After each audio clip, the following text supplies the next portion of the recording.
c'est Ghosty et Pulse, j'espère que vous allez bien. Aujourd'hui je vous retrouve avec DEW du blog Pucci Pucci où je parle de l'actualité japonaise au niveau du BL, des dramas CD et des otome CD. Voilà, et donc on fait cette vidéo ensemble parce que ce week-end on est allé voir l'adaptation en film d'animation de Dokusei. Et donc du coup on va vous faire une petite présentation et critique de ce chef-d'œuvre en fait. On va pas cacher tout de suite, hein. Oui. Pour ceux qui ne connaissent pas Dokusei, c'est un manga écrit par Nakamura Asumiko dont le premier volume est sorti il y a 10 ans déjà. Aux éditions Akane Shinsha et qui a été publié dans le magazine Opéra.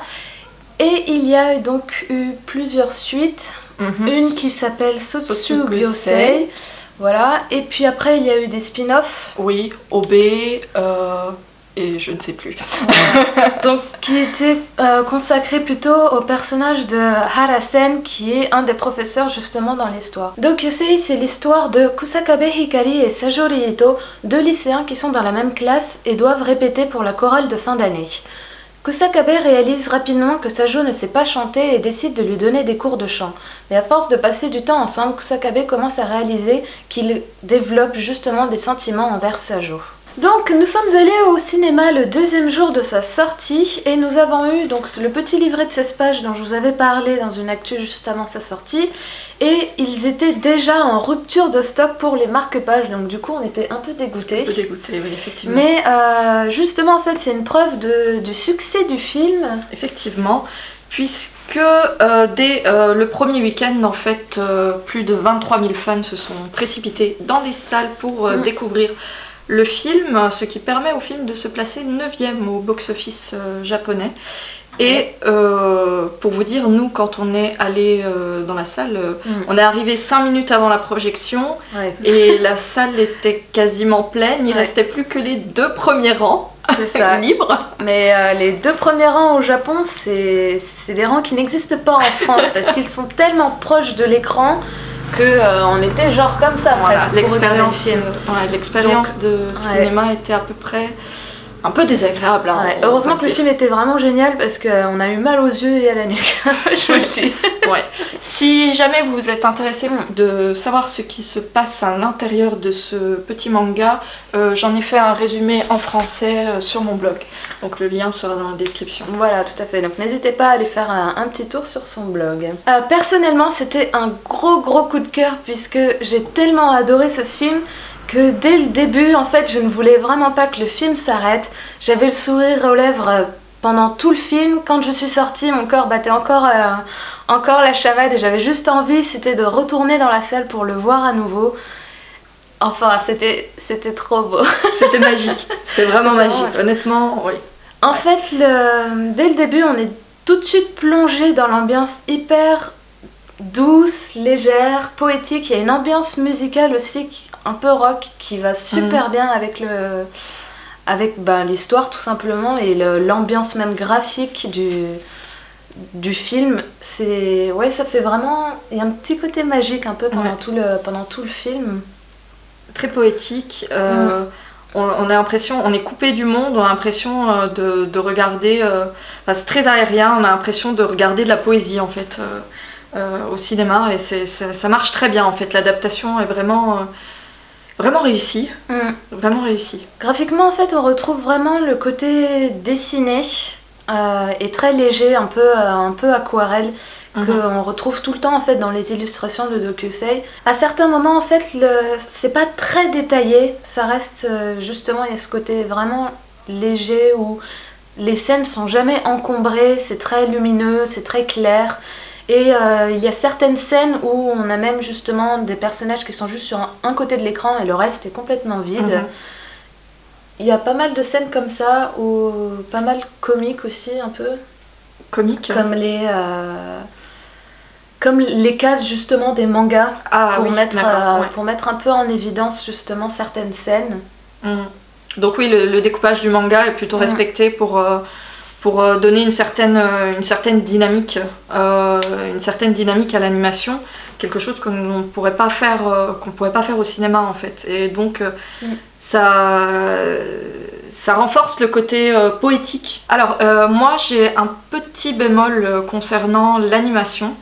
À certains moments, elle peut paraître assez grossière en fait, parce qu'il faut savoir que les films au Japon ne sont pas destinés du tout à sortir en salle et sont d'abord destinés à sortir en DVD et donc sur des écrans plus petits. Et comme on a vu le film au cinéma, sur un écran géant, il y a des scènes qui, pour paraître plus dynamiques, ont été vraiment dessinées, mais les personnages ne sont que des silhouettes mal dégrossies. Et du coup, à certains moments, moi, ça m'a fait un petit peu sortir du film, mais c'est vraiment le seul bémol que j'ai au niveau là, quoi. Sur un écran de télévision, ça passera comme une lettre à la poste. C'est juste au cinéma où on a un peu de mal. À côté de ça, il y a des gros plans justement dans les moments vraiment les plus importants, les plus sentimentaux, où on voit vraiment les expressions, enfin tout est vraiment détaillé sur leur visage et c'est juste trop mignon, quoi. Tout de suite t'as le cœur qui s'accélère quand t'as ces grandes scènes qui apparaissent. En fait on a l'impression de relire le manga avec exactement les mêmes pages, les mêmes scènes, sauf que là c'est vivant en fait, et c'est juste magique, c'est juste magnifique, et comme disait Ghost au début, on a le sourire aux lèvres du début à la fin du début à la fin du film. Ouais, et il y a un moment particulier, enfin plusieurs petits moments particuliers qui donnent encore plus le sourire et qui étaient un peu inattendus en fait, même s'ils apparaissent dans le manga, c'est vrai que je m'y attendais pas trop. Ce sont les scènes de baiser qui sont bien montrées en fait. On ne cache pas. Là, il y a les langues qui se chevauchent et tout, et en fait c'était assez rigolo, et je trouve que ça apportait la petite touche de sensualité à l'histoire qui était fort agréable. Oui. Au niveau des seiyuu, j'ai trouvé qu'ils allaient super bien avec les personnages, ça collait vraiment bien avec le caractère justement de chacun, et je crois que tu connais assez bien ces seiyuu. Oui, alors donc les seiyuu que l'on entend dans le film sont déjà ceux qui étaient présents lors de l'adaptation en drama CD du manga. Donc dans le rôle de Kusakabe, on a Kamiya Hiroshi, que l'on connaît pour son rôle dernièrement de Yato dans Noragami, et je regarde mes petites notes, et de Ribai dans L'attaque des titans. Et pour le rôle de Sajo, c'est Nojima Kenji, qui a une voix très douce quand il fait Sajo, et qui dernièrement a joué dans High Speed of Free Starting Day, et qui jouait Natsuya, et là qui a une voix complètement différente. Et donc c'est là la magie des seiyuu qui peuvent transformer leur voix, ils font vraiment un travail extraordinaire. Et donc oui, en fait le jeu des acteurs, le jeu des seiyuu est tellement bien que ça apporte quelque chose de plus vivant encore à l'histoire. Au niveau de la bande musicale, c'était qui est-ce déjà ? Alors, la bande musicale, c'est le chanteur de Galileo Galilei qui chante la chanson Dokyosei, donc le thème principal du film. Que vous entendez d'ailleurs dans le trailer. Kusakabe, どうしたんだよ急に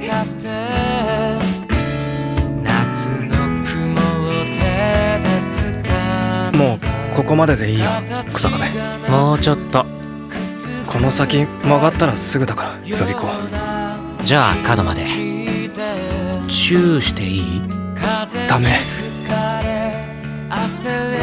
しない Et donc qui apporte encore une fois à la magie de l'animation. Ouais. À la magie en fait, ça colle tellement bien. Enfin, il a sûrement dû faire cette musique exprès pour le film, mais je trouve que le travail qu'il a fait, on pouvait pas faire mieux, quoi. Ça collait vraiment tellement bien avec l'histoire et l'ambiance du film que... on l'écoute non-stop. Effectivement. Au niveau du respect de l'œuvre originale, c'est exactement le manga, à l'exception du chapitre avec Arasen qui a été omis. Ça n'enlève rien on va dire, au rythme de l'histoire. Ça peut gêner parce que ça n'explique pas forcément la relation particulière qu'il entretient avec Lee Ito et pourquoi, par exemple, dans une certaine scène, on les voit s'embrasser. Dans le manga, c'est expliqué donc, dans ce fameux chapitre de Harasen. Mais Et aussi pourquoi Rito justement a des problèmes en fait avec les trains. L'histoire donc suit le manga mais s'arrête à la fin du premier volume, c'est-à-dire que c'est vraiment juste l'histoire de Dokyusei. Et du coup, ce serait vraiment super génial s'ils pouvaient faire un deuxième film donc, sur Sotsugyosei. Oui. Pour finir, on a vraiment trop adoré ce film, c'était un truc de malade. Je vous le conseille vraiment, je crois que c'est vraiment c'est vraiment un gros coup de cœur. Ah ouais, c'est incroyable. J'en rêve encore quoi. Si la place n'était pas aussi chère, j'y retournerais le voir tous les jours. Donc les éditeurs français devraient vraiment éditer en tout cas ce film en France et publier le manga aussi parce que c'est vraiment une œuvre incontournable ouais, quoi. Ouais. Enfin, même Sekaiichi Yatsukoi ne m'avait pas autant touché quoi. Donc si vous avez adoré Sekaiichi Yatsukoi, bah celui-ci, mais vous allez juste en rêver toutes les nuits. Et surtout, Nakamura Hazumiko, c'est quand même une des plus grandes figures du BL au Japon. En France, on a un seul manga publié. Dokyosei, c'est un des classiques ici, qui est pratiquement tout le temps numéro 1 dans les classements. Et enfin voilà, ce serait quand même dommage de louper, de passer à côté de cette petite perle qui est l'un des mangas les plus soft, on va dire, de l'auteur, qui a l'habitude d'écrire des choses quand même un peu plus, c'est vrai. Un peu plus sombres généralement. Donc s'il vous plaît, les éditeurs français. Onegai.